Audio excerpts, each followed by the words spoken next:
The goal of this video is to start with our definition of the cross product and the result that we started off with, or that we got to in a different video, I think it was 3 videos ago, where we found out that the dot product of two non-zero vectors, a dot b, is equal to the product of their lengths, so the product of the length of a with the length of b, times the cosine of the angle between them. We're going to start with these two things, this definition of a cross product in R3, the only place it really is defined, and then this result. And we want to get to the result that the length of the cross product of two vectors. And so obviously when you take a cross product, you get a vector, but if you take its length, you get a number again. You just get a scalar value, is equal to the product of each of the vector's lengths.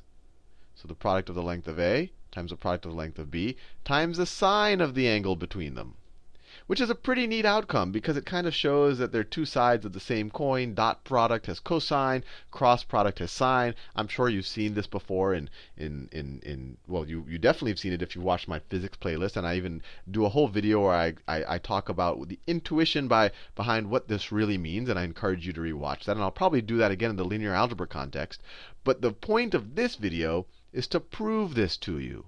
Is to prove that with this and this, I can get to this. Now, if you just believe me and you just say, oh, I've seen that before, and I just think it definitely is the case, then you don't have to watch the rest of this video, because I'll tell you right now, it's going to get dirty. It's going to be a hairy, hairy proof. But if you're willing to watch and bear with me, let's start proving this result. So the place I'm going to start is with the idea of taking the length of a cross b squared. That's a cross b right there. So if I'm essentially taking the length of this vector squared. And we saw in many videos, and I've used this idea multiple times, that if I just have some arbitrary vector, let me just say some arbitrary vector, and I take its length squared, that's just equal to that vector dotted with itself, or the square of each of its terms summed up, all the way to xn squared.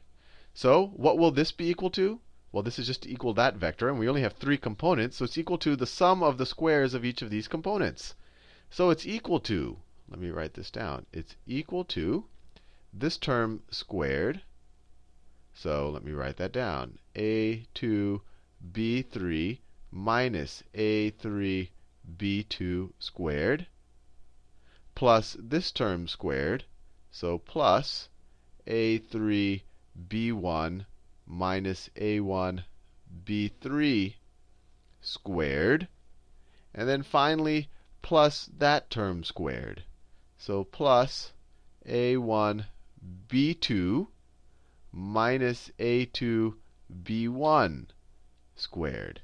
And what is this equal to? Well, let's just expand it out. Let's expand that out. So this term right here, we're just going to have to do our expansion of the square of a binomial, and we've done this multiple times. So this is going to be equal to a2 squared b3 squared, and then we're going to have these two multiplied by each other twice.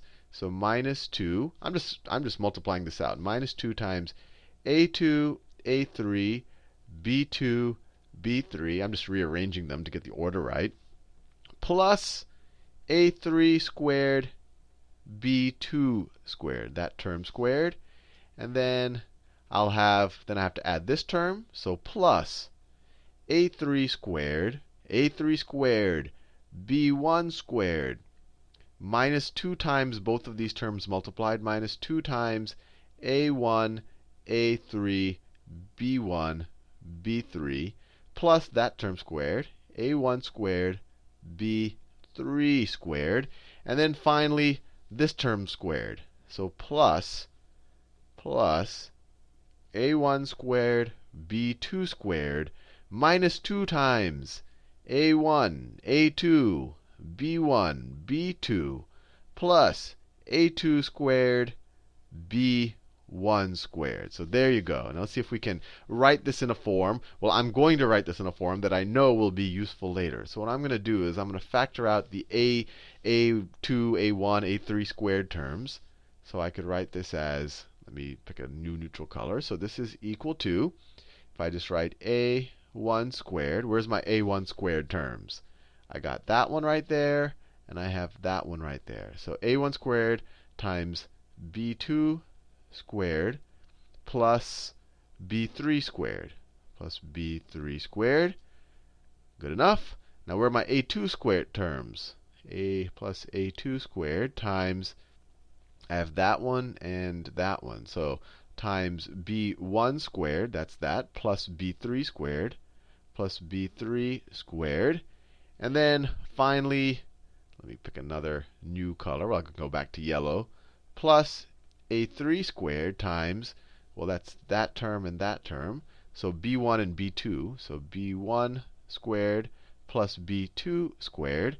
And obviously, I can't forget about all of that mess that I have in the middle. All of this stuff right here. All of that stuff right there. So plus, or maybe I should write minus 2 times all of this stuff. Let me just write it real fast.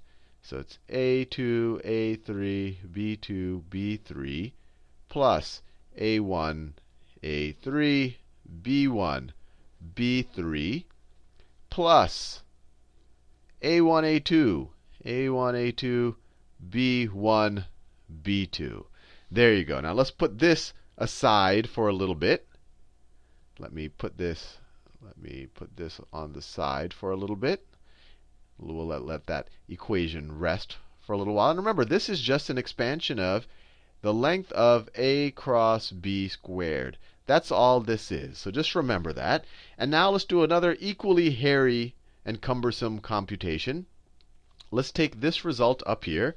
We know that the magnitude or the length of a times the length of b times the angle between them is equal to a dot b, which is the same thing as, if we actually do the dot product, a1 times b1 plus a2 times b2 plus a3 times b3.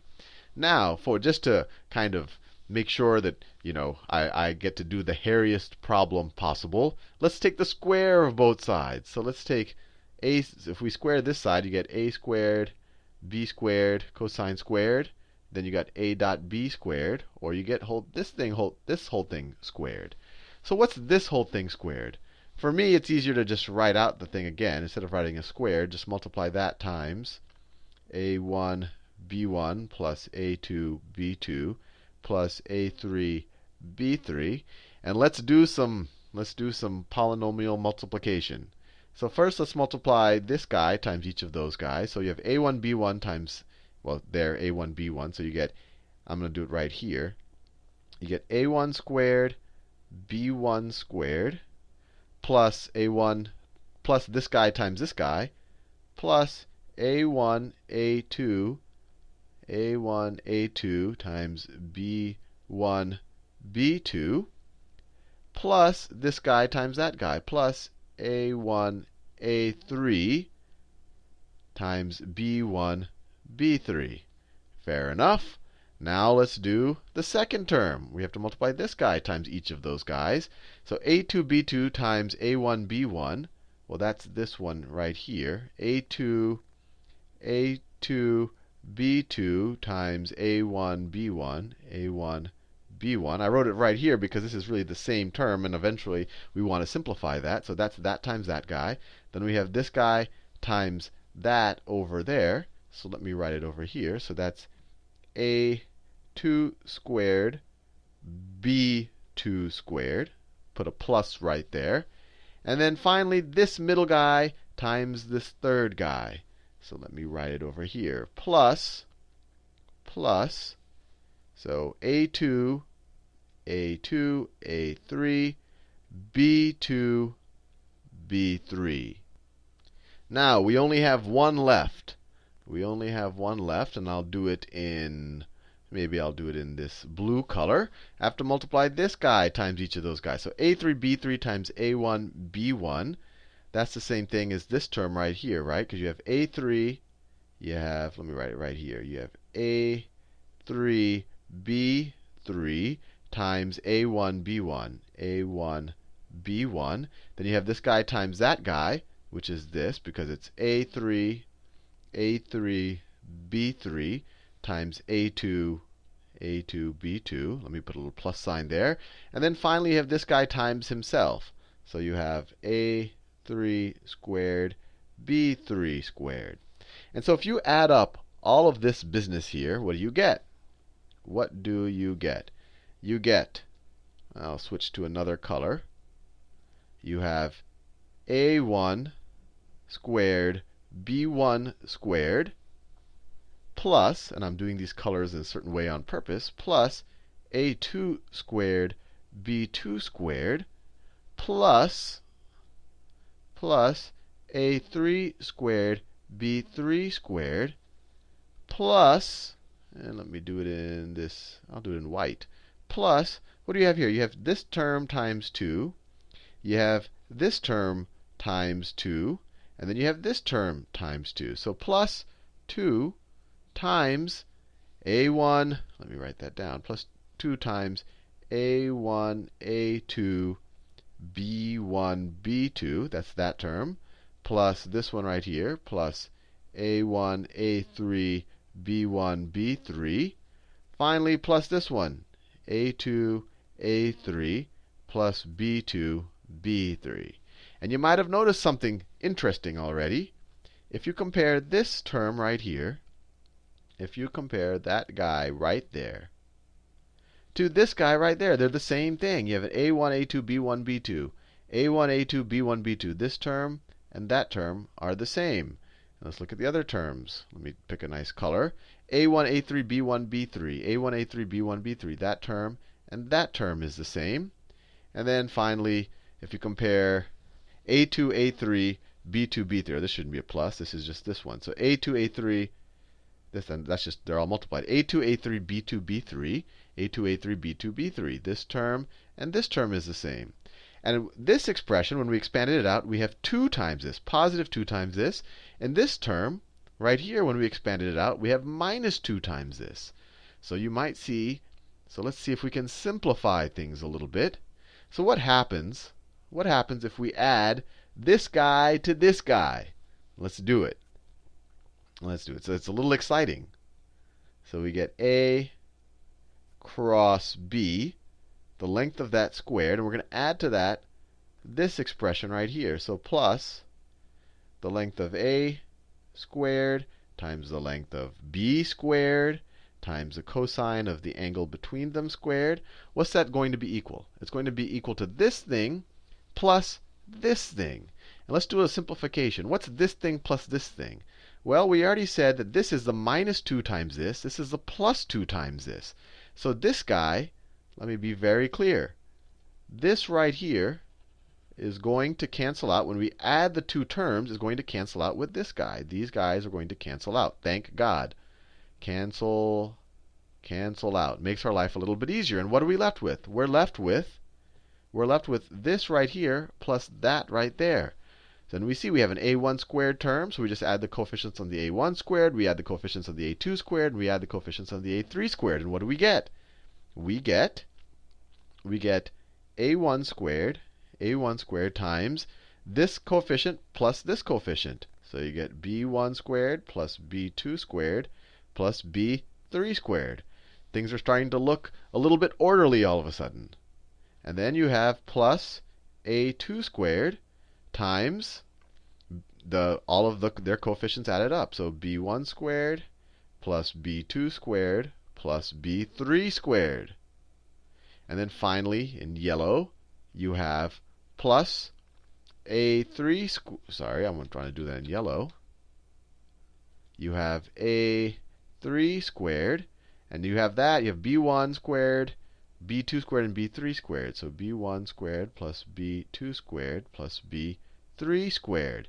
And if you see, we're multiplying all of these things by this b1 squared plus b2 squared plus b3 squared. So we can actually factor that out, and we get something very interesting. So this is equal to, if we factor the this thing out of all of the terms, we get b1 squared plus b2 squared plus b3 squared times my a squared terms times a1 squared plus a2 squared plus I'm getting excited, the home stretch is here, a3 squared. So these two things are equal to each other. But what's this thing? What's another way I could write this? This is the same thing as b dot b, or the length of my vector b squared. And what's that? That's the length of my vector a squared. This is my length of my vector a squared. That's just a dot a. So we have, let me rewrite everything. So we have the length of a, that's a darker green, a cross b squared, plus this thing, plus the length of, and I wanted to, plus this, let me actually just copy and paste it. It gets monotonous. Plus that thing right there. Oh, why isn't it? If I control, copy, and paste, so it's not working. All right. So plus that thing, the length of a squared times the length of b squared times the cosine of the angle squared between them is equal to that. Now what if we subtract? What if we subtract this from both sides? Right? What do we get? We get the length of a cross b squared is equal to this minus this. And we can factor, so let me write that. So actually, let me just subtract this on this line. So if I subtract it from both sides, I could get that out there, and I'll put the minus the length of a squared times the length of b squared times the cosine squared of the angle between them. And we can factor this a squared b squared, this the lengths of the two vectors out, right? I'm just switching the order. So this is equal to the lengths of a squared times the length of b squared times, and this is exciting, times, this, when you factor this out of this, you just get a 1 minus cosine squared of theta. And what is 1 minus cosine squared of theta? Well, sine squared of theta plus cosine, this is the most basic trig identity. Sine squared of theta plus cosine squared of theta is equal to 1. So if you subtract cosine squared from both sides, you get sine squared of theta is equal to 1 minus cosine squared of theta. So this is sine squared of theta. And then what happens if you take the square root of both sides? And this is really exciting. You get the length of vector a crossed with vector b is equal to the length of vector a times the length of vector b times the sine of the angle between them. Right? I just took the square root of both sides of this, and we finally get our result. I never thought I would get here. And so hopefully you're satisfied. You never have to take this as kind of a leap of faith anymore. And hopefully you're satisfied with this. And I'm going to stop recording this video before I make a careless mistake or the power goes out that would ruin everything.